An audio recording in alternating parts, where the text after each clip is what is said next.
There we go. All right. Looks like it's live. I seen it from your end and it takes a little bit of time because that window pops up, but I think for me it's live right away. So Yeah. let's see here. Let me just open it up and I'll start talking.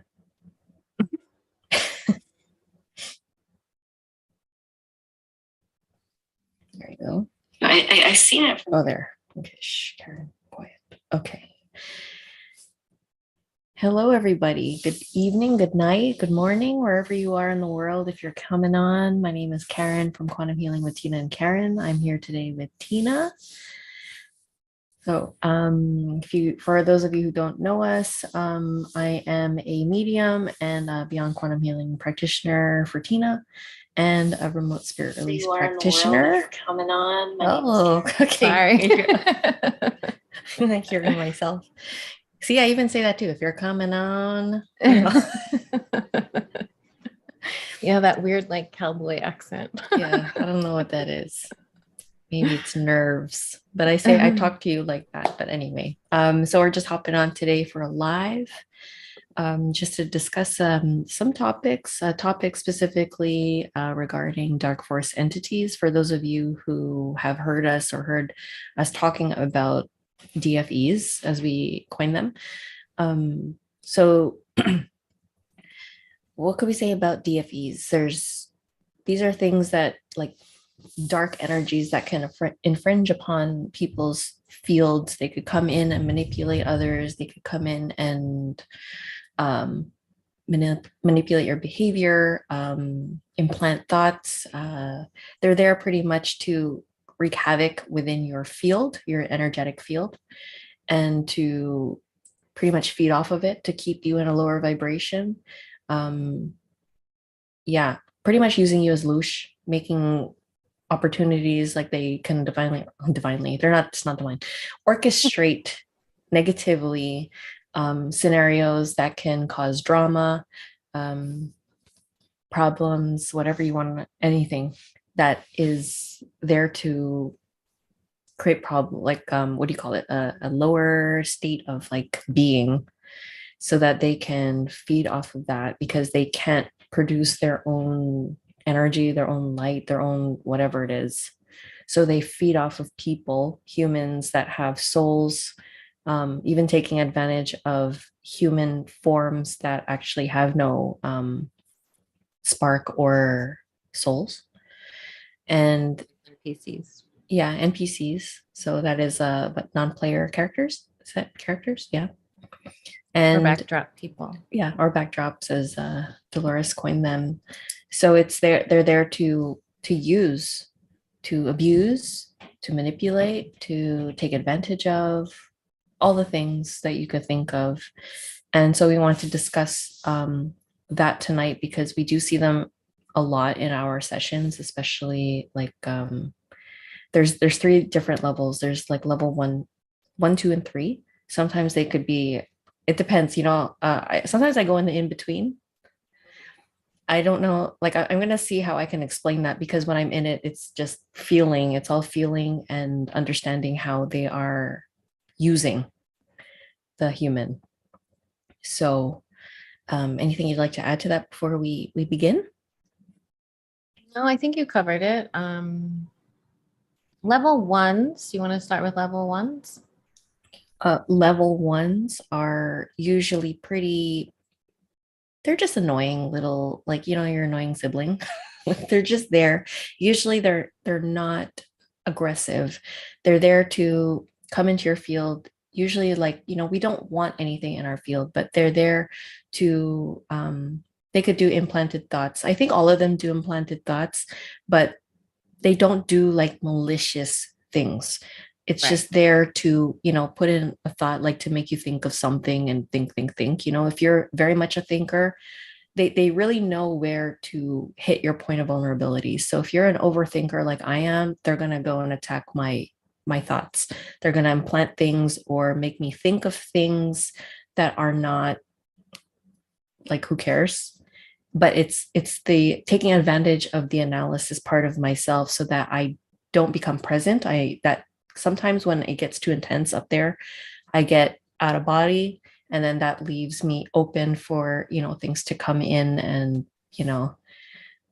cause problems between Tina and I, for example. Yeah. Yeah.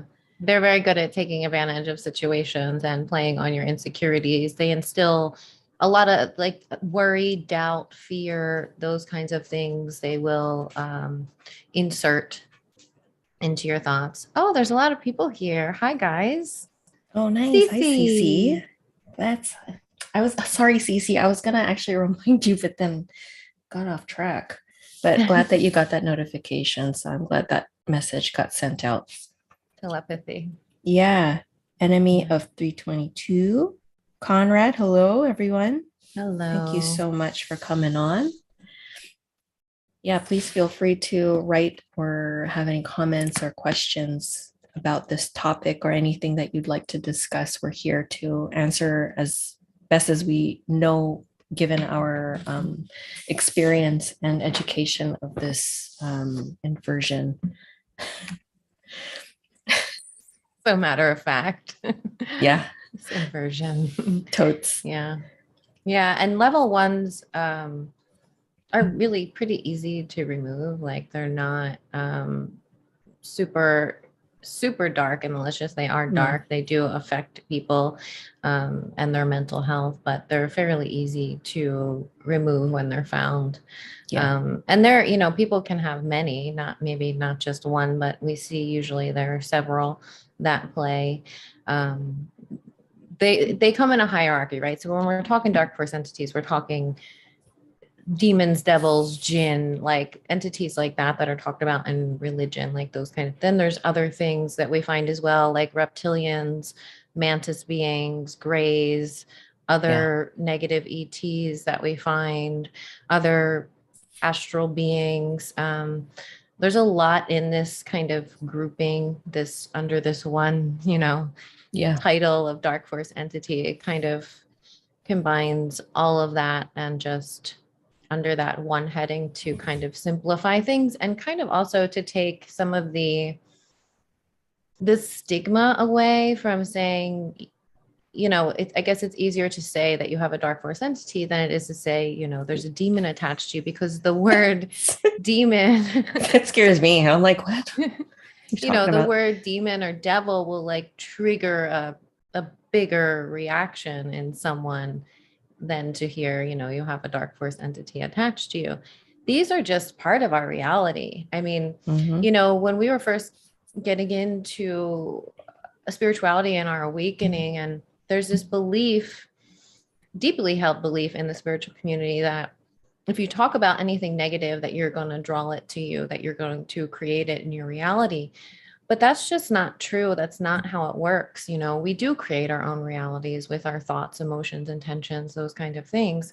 But we also live within a collective reality that has already been built upon eons of human thought. So, many people say that these are creations of human thoughts or tulpas or egregores, words like that. And that could be potentially possible, that we as humans created all of these things. But I do feel that there at some point was an invasion of these darker energies that started off the negative thinking within humans in order to create these beings. But anyway, they're here. They're here and we have to deal with them. And the way that because I was of the belief, because that's what we're told, like if we believe in these things that we're creating them and all of that kind of nonsense thought. It took me a while to come to grips with the fact that these were real and that they could be affecting me.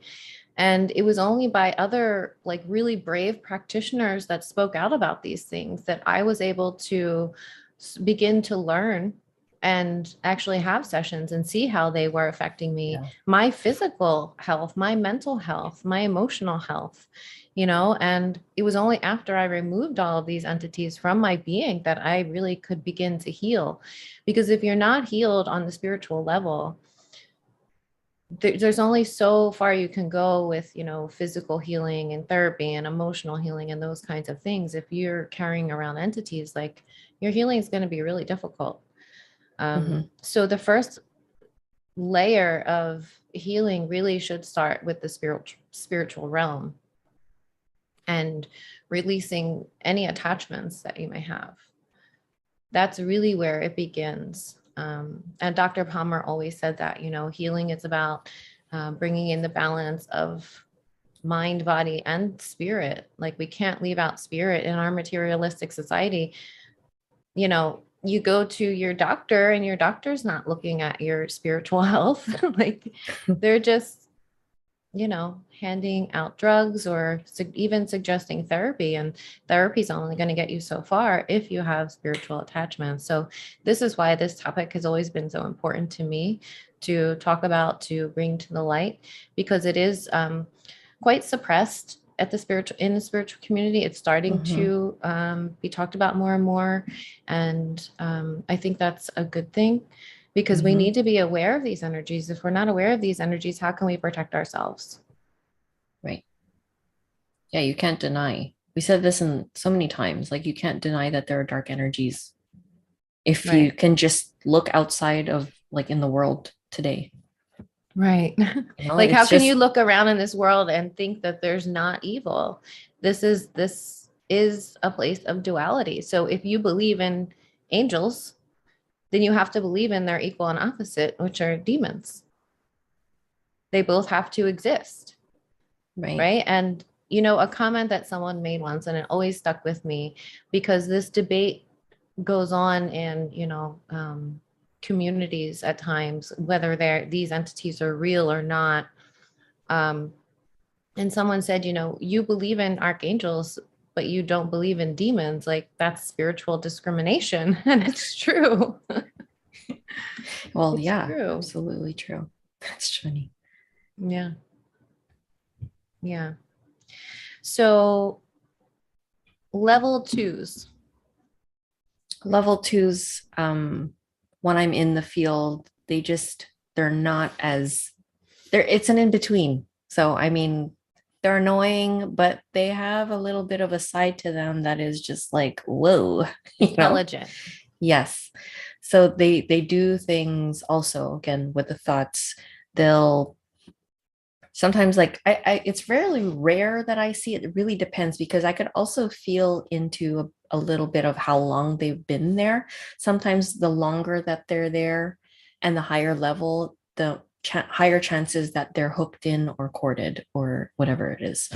So usually level twos are corded or hooked.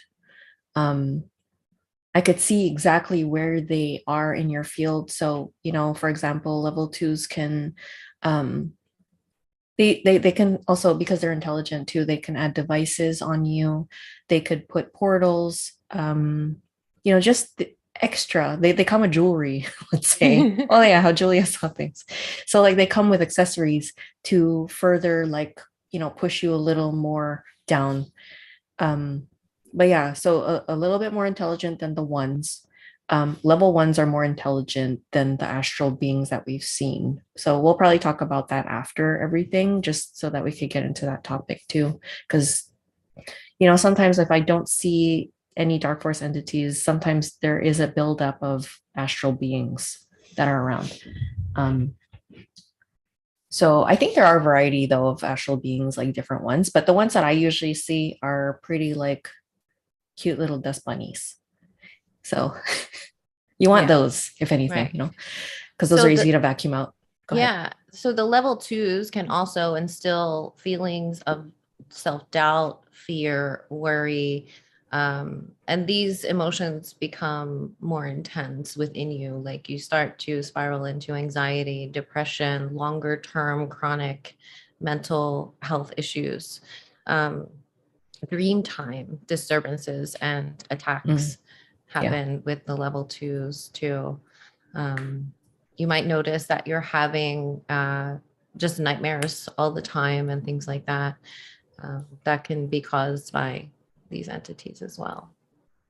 Definitely. So those are usually easy to also to remove. I don't think I've ever had that much of an issue removing DFEs out of fields, but sometimes, just sometimes, like you'll hear me say like, hold on, I'm gonna take out the remote and pause because they're like moving around or there's so many that I have to gather all of them and then chop them up. So yeah. There's methods and techniques that we've come along the way that I've learned also with our guides and even like for my own imagination and self, like how to cut them off or like destroy them completely. So there's different methods. Sometimes the guides like come up with some stuff and I'm like, that's cool. Yeah. Yeah. Today we did one and we put dynamite everywhere. So that was like something that was necessary and needed. So yeah, anything else about level twos? I think I think that covers it. Yeah. Yeah. Level threes are more so on the intelligent. They're really nasty, dirty, like the way that people are in fear of the demons. So anything of that in that regard, it's like that's what the demons are, like level three. They're very intelligent. They're really shitty, like in manipulation. They'll really like push, like they'll make stuff happen. I think to an extent, like they'll also they could even like, yeah, disrupt your home, like create really physical disturbances, move things around, make noise. Yeah, exactly. Kind of like they'll use the scare tactics, like, but they could really like go in there, like again, know exactly what your vulnerability is and really use that against you. When I go in and I see these things, like when they feel level 3-ish, like I'll tap into the being itself and see like where they come from. So the origin of it. So that's when I'll say like if they're like reptilians or whatever. Sometimes they do come up as different different forms. So when I say reptilian, sometimes I could see like dinosaurs, I could see like alligators, snakes, all the amphibian type beings. The shadow being that was projected from the reptilian, that was really interesting tonight because I was just watching a video before that session and he was talking about how the reptilians are now not only attaching to humans, but projecting shadow beings into the human energy field. So they're projecting themselves as like shadows. And then when you saw that reptile shadow, I was like, whoa, I just saw that. Yeah, that happens a lot with us. Like you just see something right before or even soon after. Mm-hmm. Tina and I don't watch the same content, so there's no way that I would have seen that. I'm in a different rabbit hole altogether. But yeah, I think I need that sometimes just to detach, like because I can't be in it all the time. It's really interesting too, because we were watching Tyler Henry this whole weekend, like while I was visiting, and he was talking about feeling aged. And I'm like, fuck. I go, is that what it is? Like, is that what it is? Like where I feel I don't know what aging feels like, but that's a great way to describe it. So it's not a worry of mine per se, because I'm pretty good after sessions, but I mean, sometimes like we get some really heavy ones that Tina and I both get taken out. So it's like we need to be able to regulate ourselves. Just, for her therapy is probably doing research, but mine, it's completely different. Like I need to go somewhere completely different. So yeah. It does. Yeah. I don't think people realize like this work can be physically exhausting. When we're in a space holding the energy of that space, in that heaviness. I mean, what we saw tonight in that home alone was, that was something really big and heavy. Yeah. So it does, it can be draining. And that's why we're always like trying to find new ways to manage our energy so that we can continue this work, because it is so important and people have had good results from it. So yeah, I mean, we're always, looking for new ways to manage. Yeah. manage our, the client wait list, and also just having to live here too. We have lives that we have to kind of like, take care of. So it's, usually we work at nighttime is our best time. And because I share custody, it's like, we try to take advantage of either like, when I don't have my children for that night, or like put on a movie and hopefully they don't talk, because I have to really concentrate.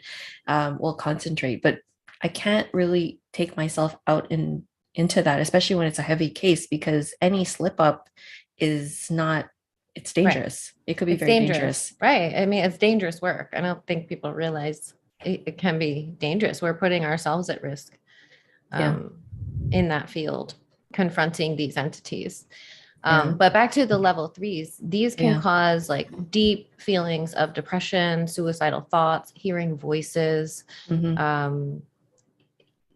schizophrenia. That's something that level 2s and level 1s do the same, in a sense of like, again, with the thoughts, I'm always talking about thoughts, but like sometimes I'll see them like, if one's like sitting on a shoulder, and they're like whispering in an ear to implant things. That's a way. But yeah, level 3s really go the distance and just keep giving it and giving it and giving it and making it more and more and more and more and more. Right. So, and things can manifest in that way. If you're thinking about it, then you can manifest it, into your reality. So they know what they're doing. Right. Because they will play on the programs, and then the longer that they're with you, the more these programs become embedded, so that even when we do remove them, you're still thinking in the same way, because that program has taken hold. So it's really, it's not just like we're going to remove these entities and you're going to be fine. Sometimes that happens, but sometimes it also takes the work of you reprogramming the mind and healing the body, through physical and spiritual means as well. Yeah. Especially with severe and really heavy cases where this has been going on for years and years and years. Those might even take more than one session. It might take like weekly clearings to uncover the layers, because sometimes these can go in layers. We'll remove the top layer, lots of entities and other things that are going on, and then get deeper and deeper and deeper into the layers, especially if there's a long-term chronic illness, whether that's physical or mental. Both of those can have layers and layers of entities at work. So I'd say like everybody is not immune to these things unless you're aware of it. If you know how to clear yourself, if you know, if you really I would say belief is a big thing too, because you could be in denial and not really understand how it's working through you. I like to talk to people like my family, for example, about these things, and just make them understand how the manipulation works. And they're like, oh yeah, she probably my sister was like thinking, she's like, oh yeah, I work with a lot of entities, like, and they both work in the hospital. So of course there's tons of entities there, because what more vulnerable place than to be at a hospital where you're sick and you need help to get better. So I think we've seen that a lot too, like clearing, like in hospitals, or even when I used to work at the hospital, when we were actually learning with Dr. Palmer, we would get like volunteer ourselves like in our classes to get cleared. And because I worked in a hospital, like I always had like earthbound souls that were attached to me. So there was always something. We just pick them up, even if we can be spiritually hygiene, like using the hygiene and clearing yourself and doing all the protocols. There's the human part of it is that we're always slipping. We have to have, we have contact with people, unless you're a hermit and you're okay with that, because you kind of need that, like the stimulation or the connection part. We're not really immune, but like we saw in today's session too, we cleared a home, like a really dark home, that it was like it had already like infected the land. And so the trees that were around and surrounding this place, like because the roots can go really deep, especially if they're old trees, and they were getting infected by this dark crap. demiurge. So, right, it was like a demiurge type energy, and it was, you said it was like moving through the house. It was like this black energy that was moldish, like collecting things kind of as it was moving. So there were all, and opening portals. So there were all these beings that were kind of stuck in with this energy. Yeah. So there were like nature beings, rock beings that had been polluted by this dark energy. And it was related to some kind of satanic ritual activity that had happened on the land, and possibly, you know, sacrifice, whether that was animal or human sacrifice that was happening there.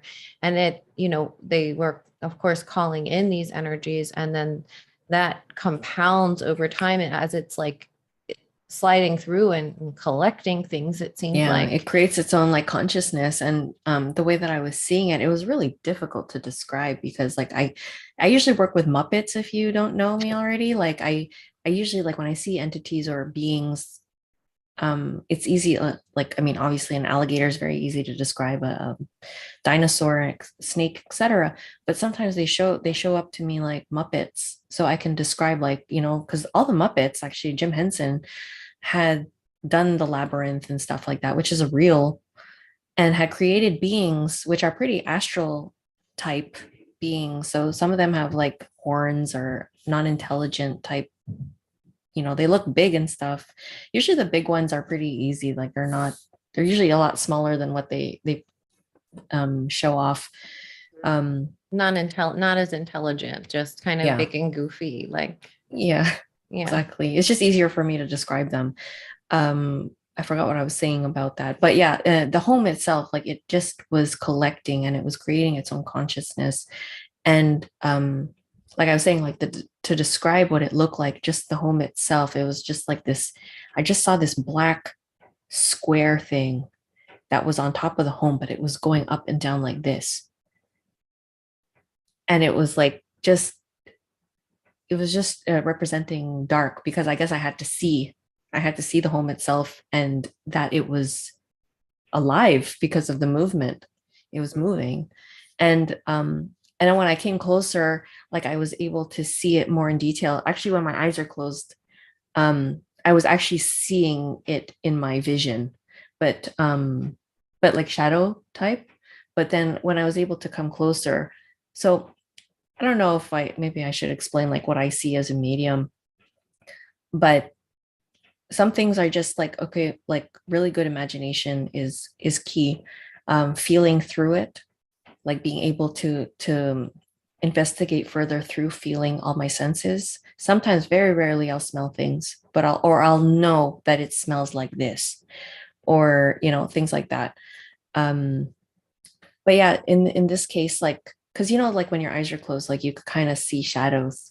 It was like that was what was happening. I was seeing shadows in front of my face. So I'm like, okay, so these are veins, like they look like veins and they're coming in my face. So it's just showing me how they're growing and moving within the home, how they're like everywhere. Like it's just kind of grabbing things. Like every time the veins come, like it's grabbing things, which is why it's able to grow. So, and it was black, you know, the substance was black. I felt like if I were to cut it, it would have like gooped out like all this like black goo, I guess, which will make, you know, which coincides with demiurge. And so yeah, you could just see it just like coming through, like you know how vines come and they wrap itself, but it was the same concept, except that it was like it was what I just described. Yeah. And to say too that the people that live in this home, all of them have seen physical manifestations of these energies. They've seen different types of beings. They've actually had like physical footprints, like wet footprints in the home, like really incredible manifestations that have happened. And actually, and physical, like seeing a being like actually in the that looks physical. Yeah. And you know, the energy is so intense in this home that it's actually drove the teenage girl into psychosis. Like that's how bad it was there. That's a level 3, if not beyond. Like there's just more intelligence. If not, it's like a gang of them that are just going in there. And again, they attack, or they target like highly sensitive people, empaths, or people with gifts, natural gifts. So she might not even be aware, and this is why we really want to spread that word of it, telling people about their sensitivities, at least normalizing it, because like again, with this inverted matrix, like a lot of us grew up like being shut down for our feelings, for seeing things. We hear it all the time, like, oh, your gift started really young. Yeah, but I wasn't allowed to see, or they just told me to stop, It's your yeah, it's imagination. just your imagination, but your imagination is what taps you in to everything. So yeah, we feel like this education is really important, and to normalize these kind of phenomena, because it's so prevalent. Like it's a lot more than we think it is. Especially with children. Children are really still sensitive. They're not shut down yet if they have an aware parent, at least.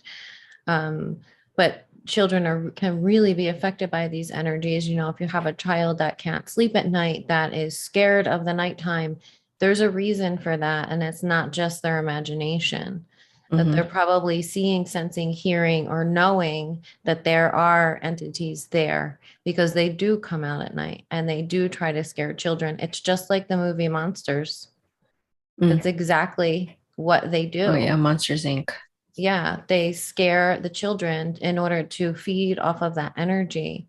And what will happen if you have a child that is experiencing these things and you don't teach them that that's real and that how to protect themselves? Because if they're aware that this is real and okay, I have to deal with this now, I'm scared, but I'm more powerful, because as humans, we're more powerful and we can project our light and we can use our light weapons against these monsters. And, um, and then eventually they'll go away because we know how to maintain our energy and we're not in victim mode. When we embody our sovereign power, then they can't get to us anymore. But this is what we have to teach the children.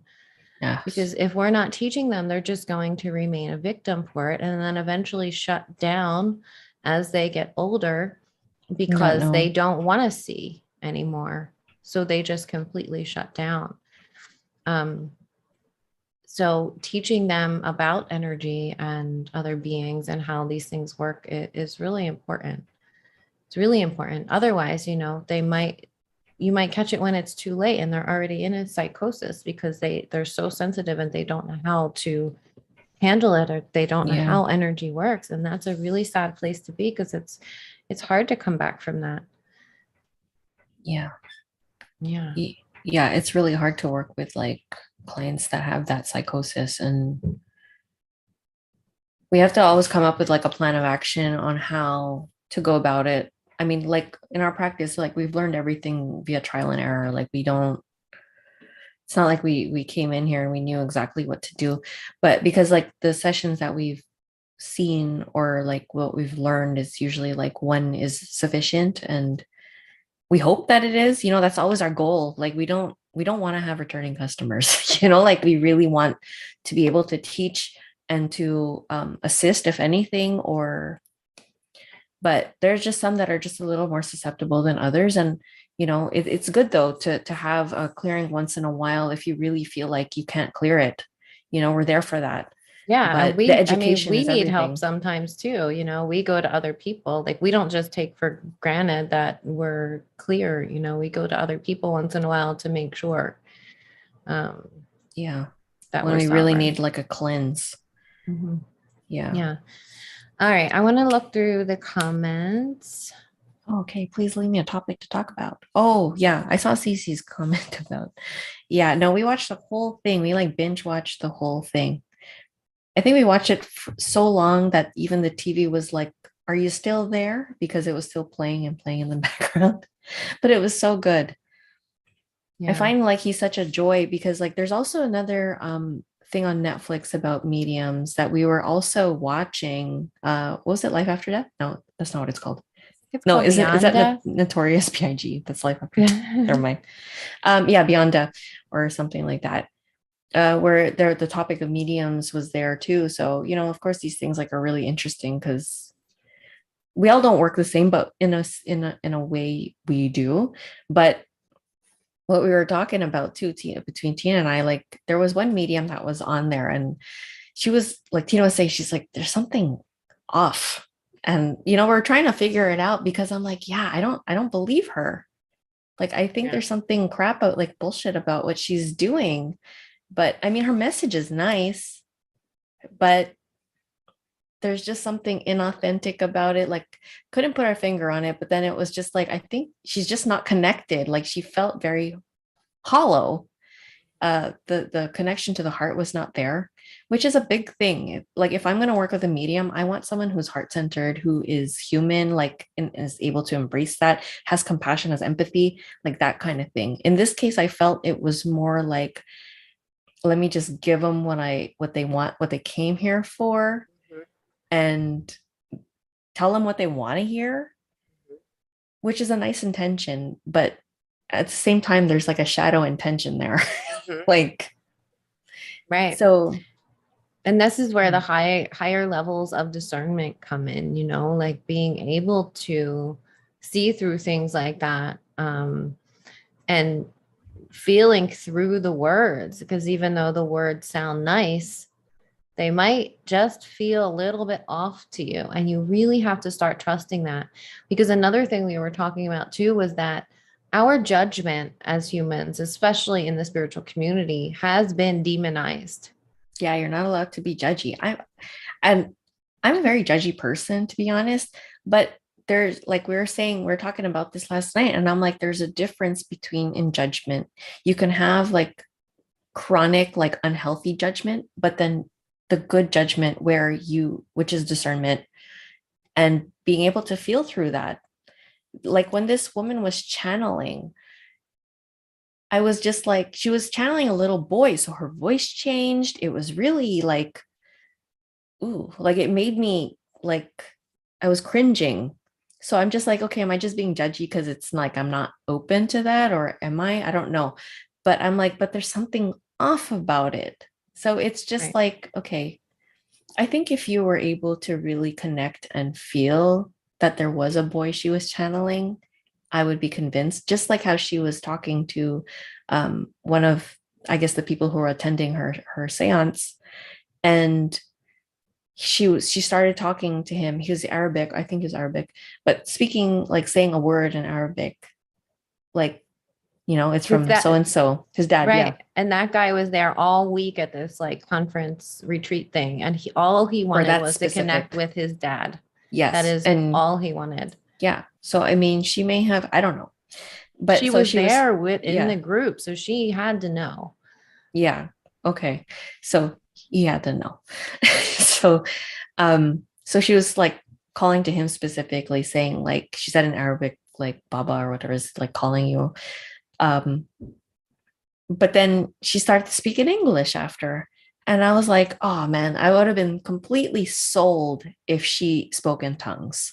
Like if she just spoke in Arab all the way, then I would have been like, all right, she's legit. But no, it wasn't any of that. But I think they like kind of, did they debunk her? I don't know if they debunked her. Yeah. Well, yeah, the family that she did the reading for, the guy had been to a lot of different mediums, and he's like, I know when it is genuine, because everything she told the guy, she could have found on Facebook. Everything. Yeah, all of it. So he was, Like with a really quick search, not even deep diving, like really quick search, she could have right. found everything. So they were kind of insinuating that she wasn't necessarily genuine, but he was open to the mediums that were genuine and did bring through genuine information. Yeah. So I think that's good. And that's, we're fine tuning our discerning and using that judgment without judging ourselves for it, because No, you could very easily be, which I used to do all the time. Oh my God, that was such I'm a so big thing judgmental. for me. Yeah, like feeling like I would accept every single friend request on Facebook because I felt like I was being judgy if I didn't, like Even the military men that are even the recently military men. Yeah. Like everyone, I'd be like, oh, I don't want to judge. But no, like that is our discernment. We have to use that judgment to know when something is good and when something is not. Because if we're not using that, first of all, you start to lose the skill. You really do, until you begin to trust it again and really use it. Of course, there's a healthy judgment and a non-healthy judgment, but don't be afraid to use that judgment. It's there for a reason. And oftentimes, like I said, it can be demonized and, like, don't judge. We're all one. And like those kinds of thoughts and beliefs, it's complete nonsense. So I'm not one with the demons. That's just it, like you got to think of that. right. Or people that are being manipulated by demons. I'm not one with that. No, that doesn't even resonate. Right. Yeah. At all. Right. Well, yeah. And there are a lot of people that say, well, the demons are from source too, or whatever. And, it doesn't matter, because if they are violating my free will, then they got to go. Yeah. Right. You don't violate someone's free will. Right. Cece says he was one of the first mediums I ever watched, and he was talking about dimes. And I was like, whatever, this shit is crazy. And then I found a dime in the shower. Wow. It's funny because that was in the Beyond Death show too, where they were the guy was like, really, they had lost their son, and the medium told him he would find dimes, and he was like, whatever, that shit's crazy. And then the wife found a dime the next day floating in the ocean between her and her daughter. Yeah. Remember that? Was cool. Yeah. And then the husband, who was a skeptic, was like, oh, that could have been a coincidence. But then he found a penny, like I think that was just like lying on the floor, and he heard his deceased like child or his son say very clearly, he's like, I don't know if that was for you or something, like, go there, So he looked at the penny, which wasn't a dime, or he heard he said like it's not a dime or something, like he heard his son's voice. Yeah. And then when he looked at it, the date was the year that of his son's birth, like his birthday year, which is still really cool. Yeah. So, I mean, it really depends, what you're looking for. If you just need more proof. I remember we used to just ask for proof and proof and proof, and we got it every time. Yeah. And we're just like, oh, I need another one. I just need another one. So, yeah. Yeah. And I think now, as a human, you do need that proof until you really start to trust and believe that it's real, spirit is real. But the proof does, it does help. Enemy. Hold on. Let me just see here. I got to scroll up.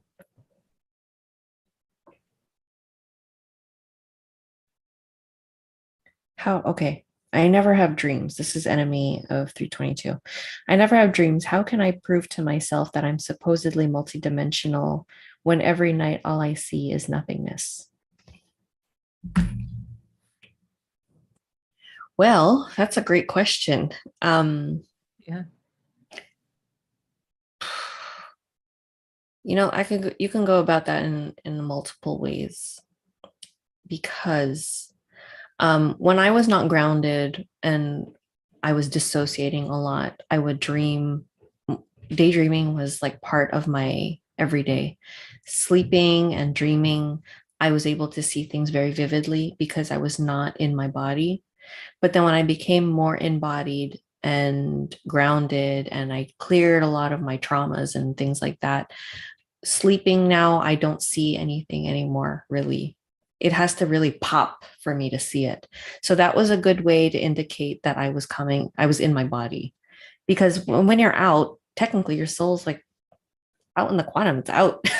It's like not here.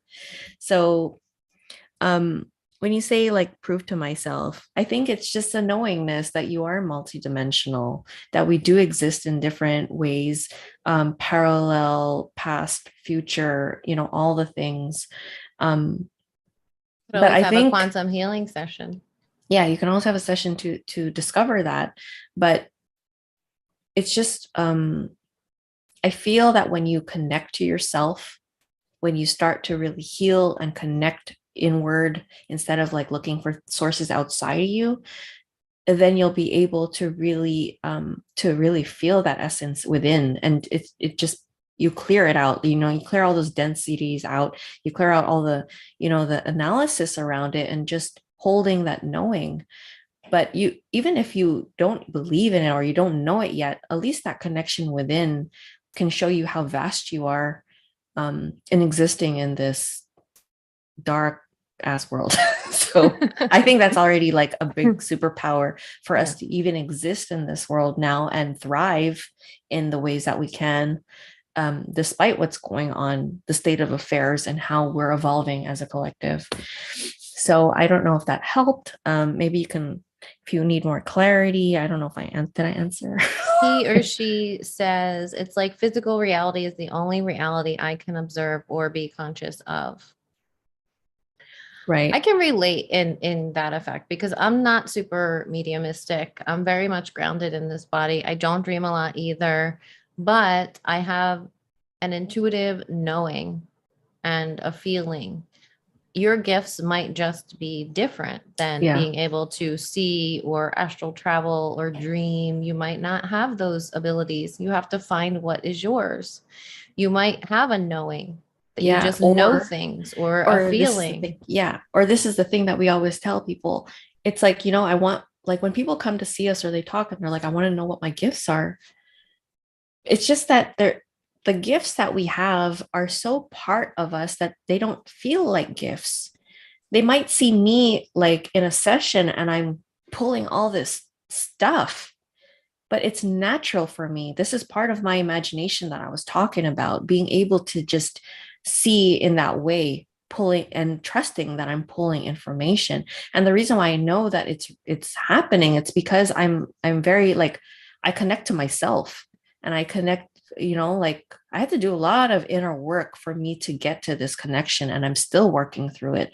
And I think that's why, like, the more work that we do on ourselves, the more we open up ourselves to our multidimensional self, if you will, or that higher aspect of ourselves, so that we can do what we need to do. So, I mean, like, I feel like, I don't know if you're trying hard to do this or to know or to see. Sometimes it's like, just like saying whatever, like letting it go. Because you, like Tina was saying, you could just have that intuitive knowing. You could just feel things. You just have it without needing any proof. How many times has that happened to us where, we just know stuff, and then I've said it. I remember I used to say it, and then people would be like, oh, no way. Like, there's no proof of that. And then it would happen. And I would be like, see, but they wouldn't believe me anyway. It's a weird, I think it just creeped them out, if anything.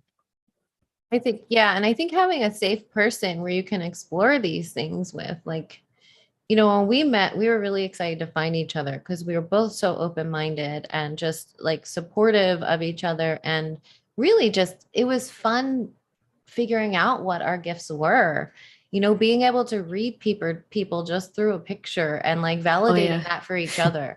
So like, find a friend who can validate you, and support you. Very open, really open. You have to be so open to everything that may come up. I think that's what makes our relationship and friendship, like, it's just the openness, that anything you put on the table is like fair game, and we don't have to take it all, but it's good to explore and see, put it in the back pocket, because, like what happens with Tina, which is fucking great, is that she'll get information and then put it in the back pocket. And then it comes out like 2 years later, for example, and be like, that's where it came from, like, it's just, and we're like, yes. So like supporting each other in that way, and, being excited when, stuff comes up. But I felt like we were so lucky to find each other in that time, especially because we were pretty much on the same wavelength in our life experiences, and just trying to lift each other and keep each other afloat. What do we call it? Baseline, like keeping that baseline just right under there to have each other's backs while we were going through our lives. But yeah, anything, we would just talk about everything and anything. And it was just so exciting to finally talk to someone who just was like as excited to talk about it. Yeah. Yeah. So you might, like the things that are most natural to you that you take for granted might be your actual gifts. So yeah, so it's not going to be anything you're going to be like, well, it's not special. Yeah, it's really not, but it is. Right. Right. It's not to you, but it really is. Yeah. We normalize it because, like it's just so part of us that we don't know how to, like I didn't know how to appreciate my own imagination. And the only reason why I appreciate my imagination now is because Tina was all like, you always tell me, you're like, I love your imagination. It's just there. And I'm like, but to me, I'm like, oh, you wouldn't have thought of that, like but it's easy for me. So, like I don't realize how easy it is for me, or how on the contrary, like she doesn't think that way, or I guess you don't think that way, right? Or you do, maybe you do. Or I'm good. Like I do it in a way, what complements each other, I feel, is that I can give you what I'm seeing or whatever, and you can see it. That's my whole goal, is that she can see what I'm seeing. I'm a good visualizer, but I'm not good at pulling it myself. I'm not good at that, but I can see it when you describe it to me, what you're seeing. But I'm not, I guess it's the difference between visualization and imagination. My imagination is not as vast as yours. Most of my information comes through a pure knowing or a feeling or hearing too. I hear a lot. Yeah, you hear stuff. Yeah. Yeah.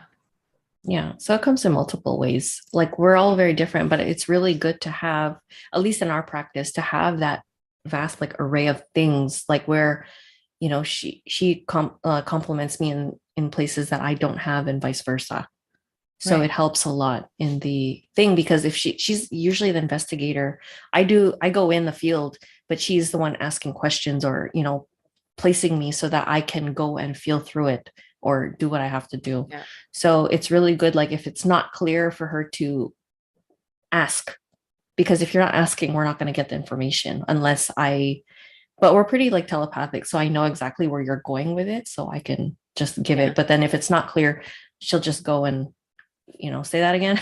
Like, could you describe that again, or whatever? So you just go in that way. Yeah. And it's fine. Yeah. I feel like a cosmic investigator, Good way to put it. Like the truth, like a true truth seeker. Yeah.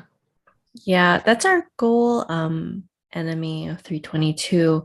But their comments have been, Tina's comments have been blocked from trying to contact them, right? Is that the same people? Yeah, YouTube is so weird. Like when he asked me if we would come on his show, and I tried to reply like 3 different times, and every time my comment was deleted. So I commented on another post and just said, hey, if you want to reach out, here's my email, and that was deleted too. So but I wrote and I put the email. Oh, you did? Yeah, I jumped on and I was just like, let me just do that and see. But I haven't checked back to see. We've lost subscribers too. Like we had this the surge of like people coming on our channel, liking, subscribing, commenting or whatever. And sometimes the comments we find that they get deleted, or they're censored. Yeah. Our subscribers went down. One of Tina's videos blew up, and then the morning that I saw it, like the day that I left, it was at 1,300. And then when I came home 7-8 hours later, she told me it was down to 1,100. So they deleted like 200 views. And I'm like, what's the point of that? Like we're a teeny tiny channel. Like we're not even 1,000. And like we're perfectly fine. Like at least me, I'm like, I'm perfectly fine with the number that we're at. Like I don't want to go over, because like I want to keep our information pure. I don't want trolls to come on. I don't want because it's just extra energy that we don't need, especially with what we do. But the right people I know that are coming on and are interested in what we got to talk about. So sometimes I even think like, because your information was deleted off those comments, sometimes I think that as divine intervention, It could be. It depends, you know, because like we've had invite like or a setup to go on someone's another channel, a very popular channel, very popular, and was ready to set it up, but then shit happened and we didn't get on. And I'm like, you know what? No problem. It's a lot of pressure for both of us to go on there, but you know, are we ready to handle, you know, the people influx, who, the influx. I'm really happy with what we have right now because we're managing, it's just the two of us that are managing our work. We don't have any assistants, we don't have anyone to help us. And you know, we do our own calls, we answer our own emails, like we do lives like when we can. Like I was looking like hell like earlier, like I was so tired. And then she's like, you want to do a YouTube? And I was like on my pillow and I'm like looking like this, like now. I didn't even change myself. So I mean, like I kind of fixed my hair a little bit, but yeah, I was like now, and I was like, okay, I know I'm gonna get in energy after. Usually after sessions, I'll get like a boost of energy. And then I, you know, put my kids to bed and I'm like, okay, usually this is around prime time, like for us, like to be on and awake. Morning, forget it. Our shop opens at like 2:00. We used to say 1, but it's 2:00, depending on what time zone you're in. We do have a client that lives in Finland. So yeah, we do have to show up for her at 1:00. So just saying. And we had a client today from New Zealand. So we had to like, I'm not good at math. Okay. So I'm like accounting. I'm like, okay, what time? It's 17 hours ahead of Eastern time. So, you know, like there's a lot of things that we have to put so much energy and replying. And Tina does a lot of the legwork in the when it comes to like replying to clients, like especially after sessions. So she sends the, you know, the emails out, the recordings, you know, gives the like the whole summary and stuff, you know. It's a lot of work that is put in there. A lot of love. Yeah, it is a lot of love. It is a lot of love because like we do, like every person that we come into contact with will always get the same energy from us. We are not going to give any less. But we do have boundaries now. We started to have boundaries with clients and just being like, I know, like we know when it's a fit too, you know, like thankfully we're not in a stage where it's like we're just taking on everybody. We do take on majority of the people, but sometimes it just don't feel right. And we have to set that boundary for ourselves. Like, do we want to get involved in that? Does that sound like we could already tell from an email and how they write us if we can help them or if they're so demanding or looking for a miracle? And we never promise miracles because sometimes, like, yes, a clearing can help, but sometimes the responsibility has to come from you. It has to come from the client itself. All the time. You know, like we can only do so much. If you're okay and you're very sensitive and the energy lifts and you feel elated and like, oh, you know, great. That's awesome. But sometimes there are chronic problems that may occur that the higher self or our guides or whatever, and just intuitively can give you advice on how to, you know, continue the momentum of being sovereign and clear empowering and empower. Yeah, exactly. We like for people to empower themselves. It's the whole point. But they have to take action, you know, be aware, you know, we give the advice, start being more aware of yourself, go out in nature, do, you know, connect, you know, write things out, like organize yourself. So, I mean, like they give pretty practical advice, like things that you have to do, like an effort, just a little bit of effort. Right. So yeah, we don't do miracles. We just kind of help you get to where you need to go. And then we let you go to do what you need to do. So, right. Because if you, like, if someone comes to us and says, I have a reptilian takeover and they're like about 2 days from taking over my soul, but they don't even want to pay to meet with us to talk about a plan, you know, like we're not going to take that on and risk ourselves because, you know, why are we going to risk putting ourselves into that energy, becoming connected with that, potentially being attacked by reptilians for someone who's not invested in themselves?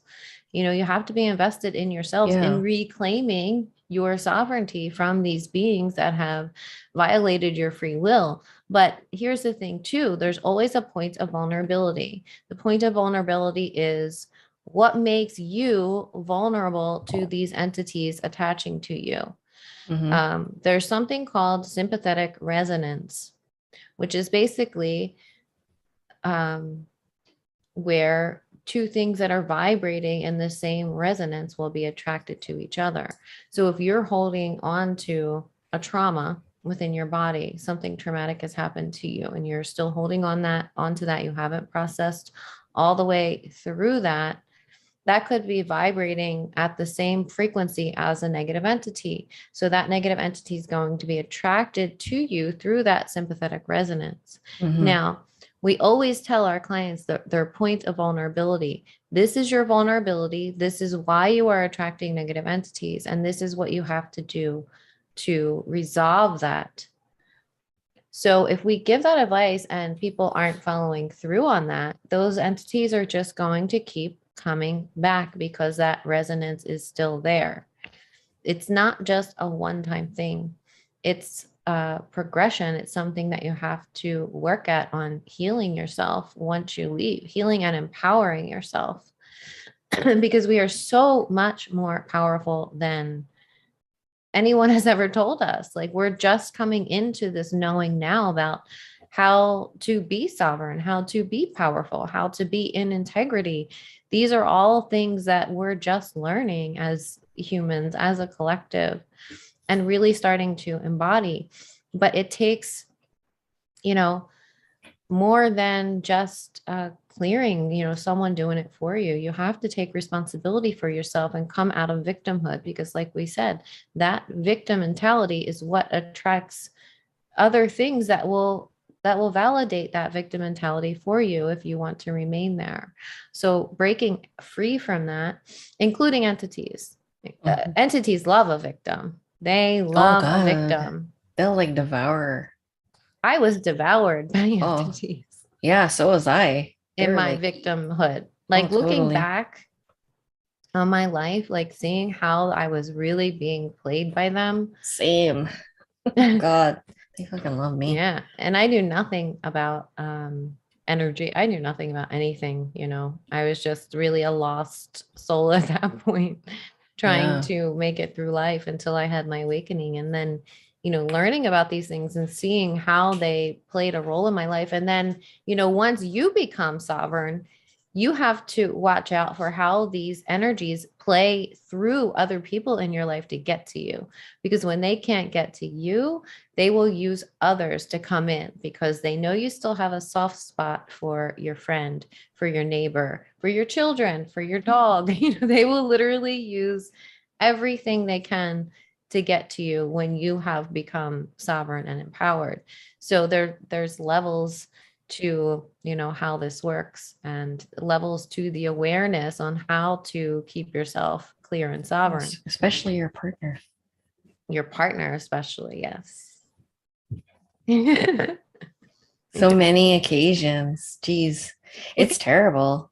Give them examples on how. Sorry, you're muted. I said, give them examples about how that they would use you to work through you. To get to you? Oh God, I don't even know. You might, maybe you should say it, because like it's so embarrassing. Well, just in a general sense, what would happen before we knew about any of this stuff is like every time I would get to like a high vibration where it's like feeling really good about life and like really excited about life, they would start implanting thoughts and playing on Karen's insecurities to make her you know, start thinking, things like I'm not good enough, she's going to leave me, she's talking to somebody else, like all playing on all those insecurities to cause some kind of I'm so like glad I actually friction. like now that you're talking about that, I don't have that anymore as much. I mean, like rarely, not as much as it used to be. Yeah, it was always Just like reflecting. she's gonna leave me behind and like those kind of things. Yeah, no, I totally like don't feel that anymore, which is great. Actually, that's a great reflection. Thank you for bringing that up and for telling people how desperate I sounded. No, just kidding. All for continuing education, but Yeah. that's it. Like but it was cutting into my wound of abandonment.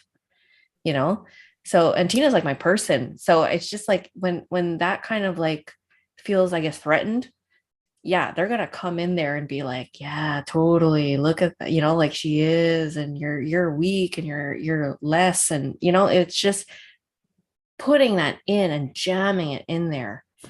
And then like my codependent self is starting to drown. So, there's consequences to the implanted thoughts, you believing them. And then what do you do after? Like it's a ripple effect. So catching the ripple effect or catching how it's happening, or at least in our case, learning how to communicate it as best as you can, in order for it to, resolve as quickly. Because like once you just talk about it and she's like, what are you talking about? Like, no. Then I'm like, yes, you're right. She would always bring me back grounded, like back into earth, back into my body, and be like, hello, no, like, no. And she would, it would be a safe space for me to, to talk about things like that, what I'm feeling, even if it's so freaking embarrassing, because I know like I would have a split self where I would be fighting inside, where there's the higher knowing and then the entity probably that is implanting in my inner child, or whatever the case, my ego or whatever. And it would just be going back and forth, back and forth. And I'm like, I just know this. I know this. And, you'd always say like, why don't you just say something? And I'm like, because I try to regulate myself. I need to learn how to regulate myself. But then usually I'm not good at that. So it always ends up her, like, I have to say it. And then she'll just be like, relax. And I'll be like, yes. And then it You goes. just need to hear the validation that it's not true. Like, because you're trying to convince yourself that's not true. That's not true. I know that's not true, but you still have the entity like, yes, it is. Yes, it is. Yes, it is. Yeah. Totally. It's crazy making. Yeah. Crazy making. And I really believe that most of our negative thoughts are induced. They're negative entities.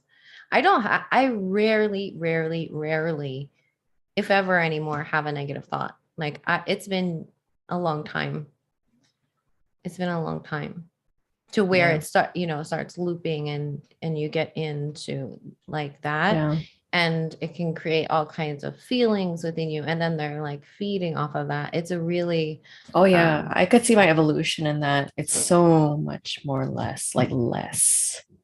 Actually, right. I don't think we've ever really like recently haven't had a thing like for me. Right? Can you think? Okay, good. See? Woohoo. So that's it. But it was really bad in the beginning, like just throughout, and then progressed like a lot. I think like after I had my like big meltdown of 2016, I'll call it, another my last like big dark night of the soul, I really felt a lot more empowered and embodied because I did a lot of healing that year. But then the tests came. So after like the healing and whatever, the tests are going to come and they're just going to start and see, and, see, like pull you back in, because I was feeling like on cloud nine and like, oh my God, I felt so light again, and empowered. And they're like, no, bitch, you're not empowered. So they would just do the things, all the things. Yeah.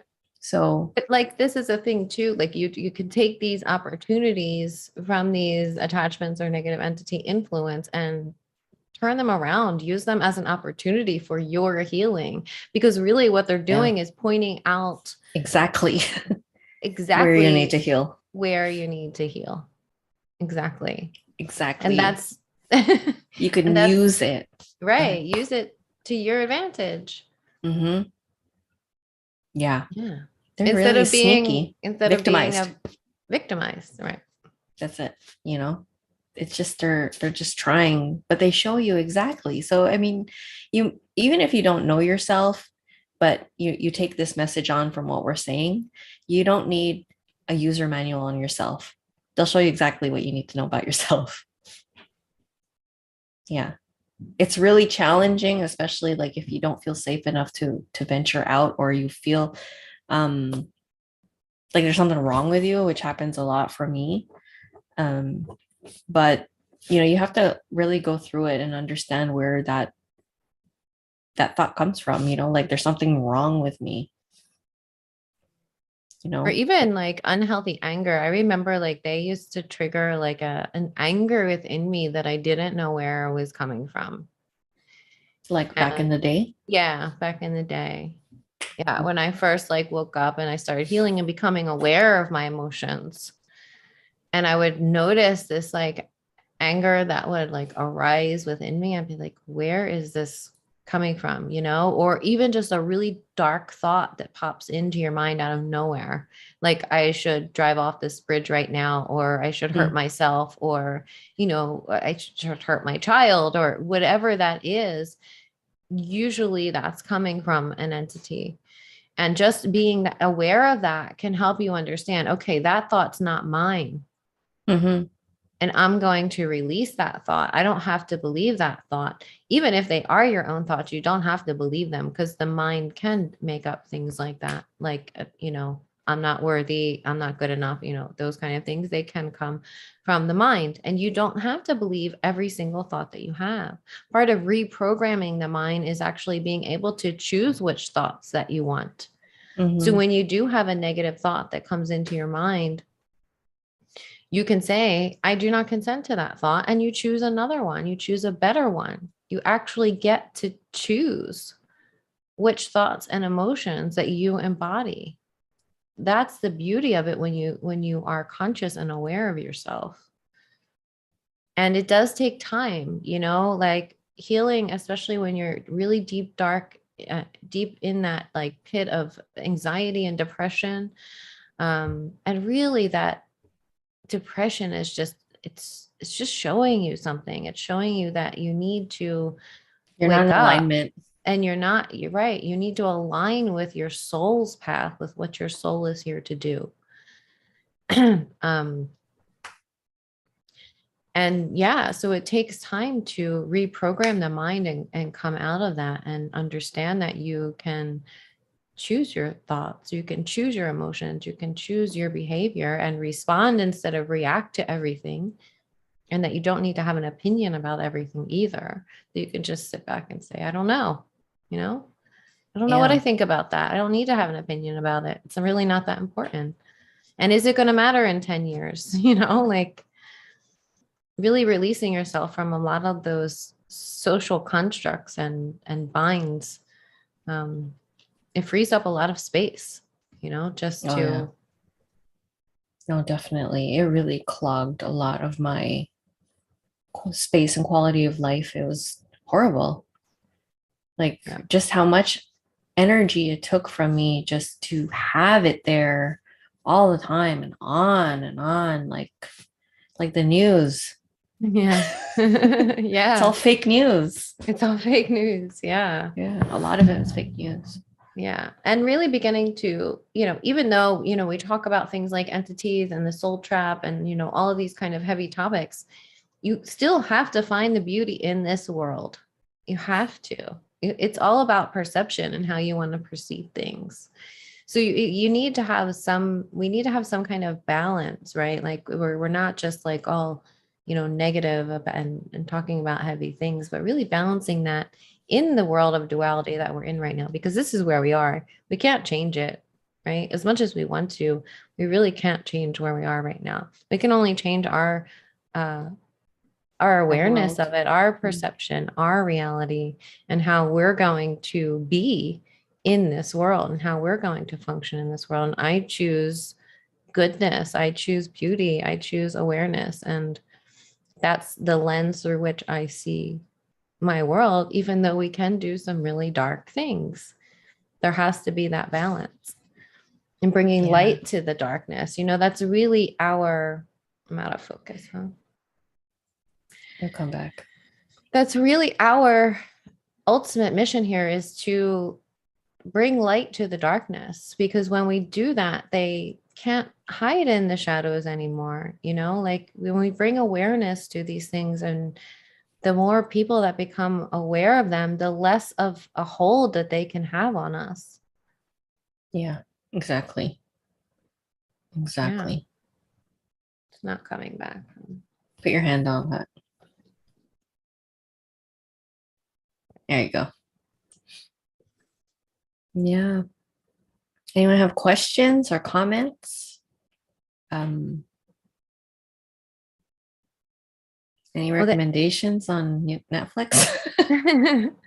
AI is a big one too. Like the mind control frequencies that are being sent out now.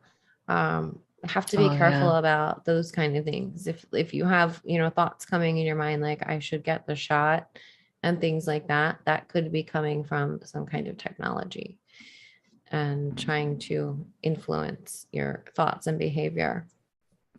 Even parasites can influence your thoughts and behavior, which we've talked about before. Yeah.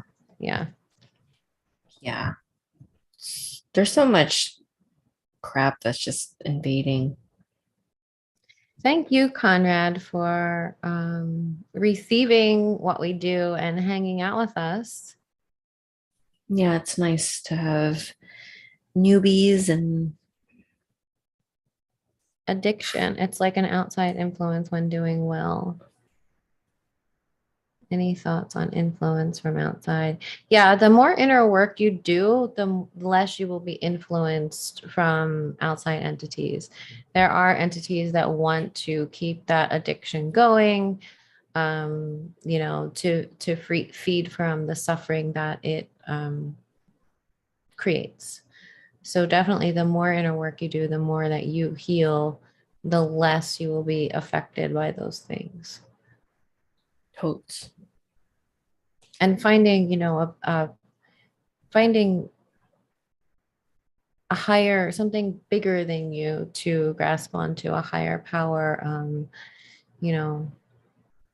connecting with yourself. And yeah, we can't stress that enough. Like connecting to yourself, not looking for anything outside of you to give you the answers. I mean, try to look within.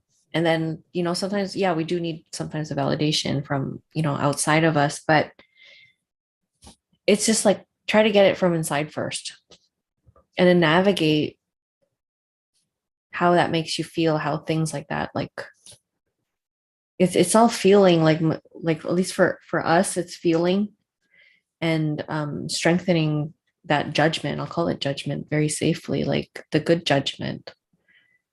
You have to have judgment. You can't put yourself in a shit situation and be like, we're all one, while the gun's in your head. Like it's not good. You want to keep yourself safe. Like that's the whole point of the judgment too.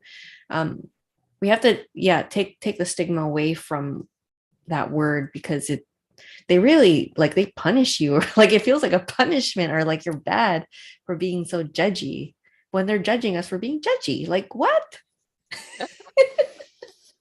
Right. It's weird, right?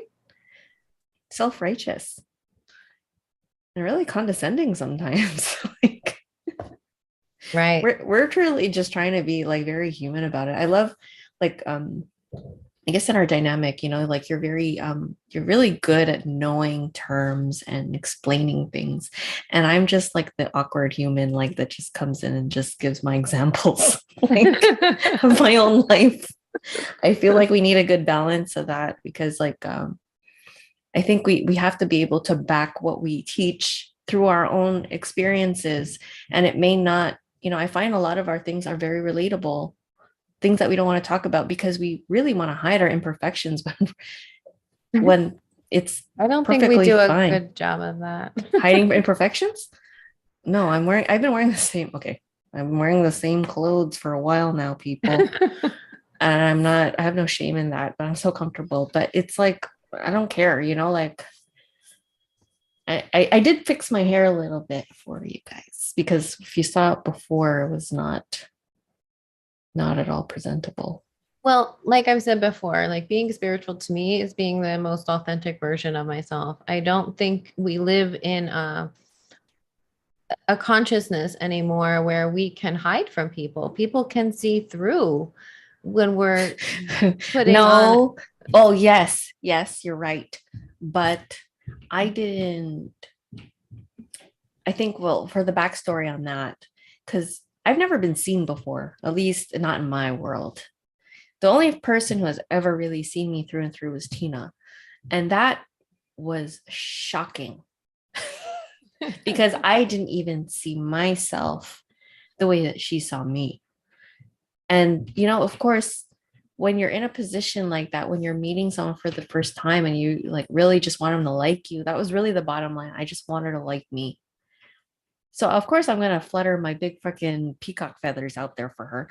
But she saw way beyond the peacock feathers and saw everything that I was terrified of showing anyone, not even admitting to myself.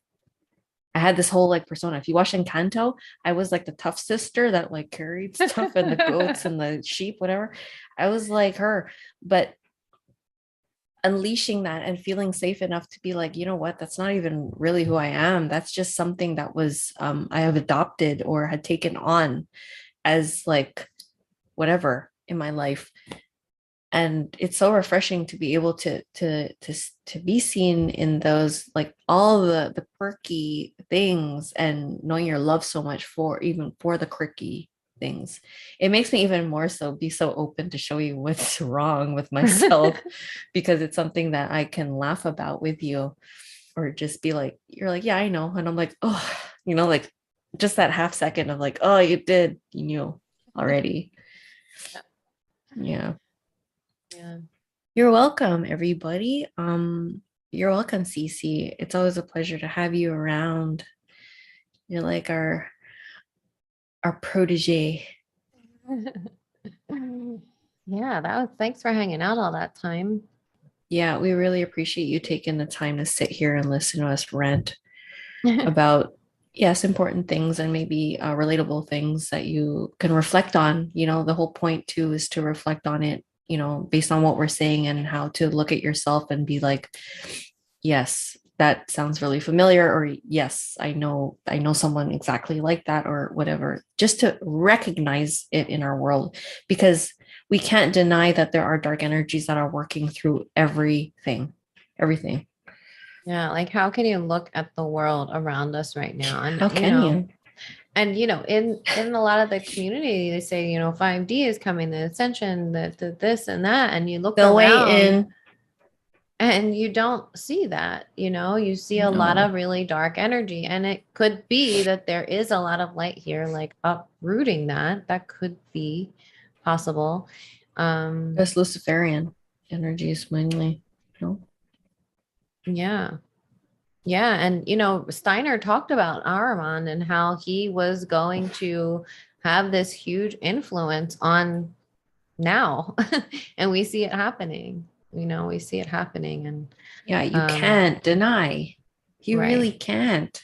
If you're actually on our channel watching and are like really interested in what we have to say, there for sure we're pretty much on the same wavelength of thought, or at least observation. So yeah, we just all we ask from people is to have an open mind. That's all it is. Like just to reconsider a belief system because it may be replaced with something else, and that's okay too. How many belief systems have we had that we had to really let go of and kind of bite the bullet and like reflect back on when we thought about that, and you're like, ooh, but it was true to us in that time. But we're just sharpening our discernment and judgment along the way and really feeling through information. There's so much information out there that you have to be able to know what feels resonant and what doesn't. That's it. Like for me, like Tina likes to observe these videos, but I'm really turned off by watching a lot of the videos out there, because it's just like, it drives me nuts. It drives me insane just to listen, because I'm like, oh my God, like how do they have so many people listening when it doesn't even sound good, or maybe it sounds too good. It sounds too good. It sounds too good in this world. Sounds too good. Right. And can we actually take that too good information and be like, that really sounds like this can work for the collective? We have to think collectively too. Can that information be absorbed by the collective? Absolutely not. Absolutely not. I do like to watch a lot of different things that are going on. I'm good at detaching. I'm better at detaching. Yeah, I'm not. Yeah, no. But I wish we had maybe like a video of me like watching things, and because I'm just like, I even know myself. I feel it in my body. My toes curl when it's really bad, like when it really affects me. So yeah, it's hard for me to detach. Thank God you can, because she reminds me too, like you have to detach. And I'm like, right, I don't consent. Like I even have to say it to the Netflix screen, I don't consent to this. Like this is not, I'm not accepting this. But it's so hard sometimes for me to be like, no. We don't talk about Bruno. No. I like to see what's happening around different places to know like what's going on out there, what are people being exposed to, what do we need to counteract. Yeah, you're the researcher. Yeah, I'm not a researcher. I'm more of a feeler of what the research is, like if anything with you. But I don't know, it's so rare for information to come to me like the way it comes to you, how natural it is. So I'm just like, all right, she'll show me and we'll talk about it. She's good because she's so like, it blows my mind how like you're able to just get what you need. For me, like my example of how I'm not good at that is, Tina's my editor. So she like takes my one sentence and makes it into a paragraph. And I'm the type, like when I used to study, I would highlight the whole thing and leave out just to say things like that. That's what I mean. Like, I'm not concise. I'm not, I don't get information the way that you do. I really don't. I have to read it. And when you read things to me, I zone out sometimes because it's too much. Like my mouse is too slow to register it. That's why like when we read things, I go, I have to see it. Let me read it with you so I could see it. No, so I have to see things too. Oh, okay. Yeah, I'm not out. Like it just doesn't come in. It leaves. Oh, well, thank you, Cece. We really appreciate you. We love you. We love you, little Mila, our little good morning friend. All right. Well, before we drone on forever, I guess we should. Oh, has it been that long? Has it? What time did we come on? I have no idea. It's probably bedtime over there in the West Coast now. So yeah, it's almost 2 a.m. here in the East Coast. Don't forget to like our video. Oh yeah, please like our video, and we'll see how many likes get taken away this time. Like I don't understand that. I really don't get why we have 9 here. We have 9 here. And they bring it down to like 3. And I'm like, why? What's the point? Like no one, there's like how many viewers right now? 6? What are you shielding? Right. Well, they must be afraid that if we ripple effect to 6 people and they start to empower themselves, then we pretty much corrupt the whole system. We're all codependent. So, I mean, if we teach you we teach you to be empowered in your own self and your own sovereignty and your own, your own vessel, they're done.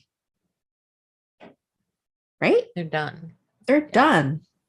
I think that's why they suppress us so much. Yeah. Cause I don't know. I guess we just don't. We're the rebels. So, I mean, like, if you're a rebel, like, you're absolutely welcome in our home here in YouTube. I mean, Yeah, and go over to our Odyssey and subscribe there because we'll I don't probably even go on Odyssey. be moving. Well, a lot of our videos are over there just because I think, Oh, yeah. Thank you. You're the best. No, I didn't do it. They just got transferred. Like, Oh, it's that's just a like thing. automatic. Yeah. Oh, that's great. What a great service. Yeah. I thought you had to upload them all. I was like, fuck. I hope you didn't upload the earlier ones because those are cringe. Yeah, I think they are too. There's a lot of cringe on our channel, but that's okay. It shows our progress, our development. Yeah, you gotta watch the earlier No. days. Don't. But you could see like, okay, just I don't know, who was it? I think it was my friend Irene or something. She was saying, she's like, no, you guys look really natural on camera, like to when you're talking and stuff. And I'm like, oh no, I sent her an earlier one. And she's like, whoa. And I'm like, yeah, I go, there's a backstory to that. Like why we're whoa, and cringy. Because like it takes a lot for us to come on here and put ourselves out there. I remember the first time it was like, you're ready. And I was like, oh God, my whole body went like hot and my toes curled. So, like I'm attached. Yeah. It was really intense. My chest, like, I don't even know what the sensation is. My heart beats out of my chest and my armpits sweat really bad. Yeah. Even it's like when this we were pressure builds like up to here and yeah, I can't breathe hot. and I can't talk and breathe at the same time. My armpits don't sweat anymore. So that's good. I think I've really gotten sweaty. I've gotten a knack of hosting. But yeah, I guess I just think of it like I'm just talking to you. And some of our friends. Yeah, Cece. What's up, Cece?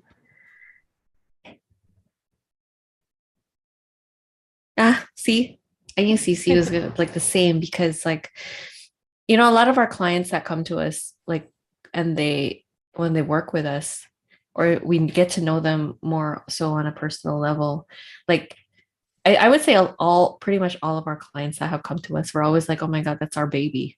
Like if we had a baby, like they're a good mix of us. Cece totally is one of you. Like you're one of them, one of our children. And yeah, it's just, but this is like, I think this is what we're attracting, right? It's just like different parts of ourselves where we had, I'm not saying like master level, it's not at all close to that, but like enough that we were able to apply our theory, our hard-earned theory into our lives and just went with it and learned from it and grew from that. So we want people to be able to do that because I mean, like how many people are so imprisoned in their own lives and unable to break free? So yeah, we want to share that wealth of freedom and information. And we are so open to hearing from all of you who are listening, like to share your wealth of information on how it got you over, into your freedom space. It's so important for us to like just be able to hold each other and bring each other there. At least ideas or thoughts or planting seeds or whatever, having those tools in your back pocket and or at least knowing from our experiences and even testimonies from our clients that it's possible. It's very possible. Because like, yeah, if you knew our history, shit, I don't think we would have been able to do it. It's hard. A lot of the things are very relatable in a sense of like, not being in the marriage you want to be in or being in a dead-end job or, all the things and not being able to exit there because we're being held back by fear, not being worthy, lack, scarcity is always a big one. There's a lot of things that we all have a lot in common. You're struggling through to go over that and doing our life's purpose. There's a lot of practitioners or that I've noticed. I personally thought, honestly, like I had no idea. I thought I was one of the only, I guess I'll call myself a practitioner. I'm not, but in this field that had a matrix job. No. I thought I was like, do. Most yeah, people that's do. it. But like I thought everybody just gave up their jobs, or this is what they did full time, you know? I just didn't know that was possible. At least for me, like had no idea that I could break away from a matrix job that led me, you know, to doing this full time. It's pretty crazy. At least like for me, I didn't think that I could have broken away from that. I really had no I didn't have that strength to face that. I think I knew on a higher knowing, like, okay, yeah, one day. We always have that hashtag one day thing for everything that we've broken away from. Yeah. So if you want to manifest, yeah, hashtag your one day. Like, I will get this one day, or this is what I want to do one day. Yeah. And really believe in it. Yeah. Believe in yourself that you can. Yeah, you totally have to. And if you have that person, bonus. Yeah. Totes. All right. I'm tired, guys. Thanks so much for hanging out with us tonight. It really is always amazing to connect with you all. And I'm so glad you're here with us. And to all of our new subscribers, too, thanks for coming on over. Thanks, Cece, and highlighting the whole book with me. Love you. We love you, Cece. Yeah. And so funny. Thanks, yeah. Conrad and Enemy of 322. Yeah, we appreciate you showing up. Yeah, and I guess we'll see you next time. All right. Maybe we'll talk about Earthbound Souls next. Yeah. Oh, yeah. That was a good idea for what Tina came up with before we hopped on. She thought maybe we should go through the, section of the protocols of our protocol. So at least so that people understand what we're looking at or what they mean or whatever, a little more in depth. Yeah. And then chatting the night away. Okay. Yeah. All right, everyone. Take care of yourselves. Love y'all. Yeah. See you next time. Peace. Bye.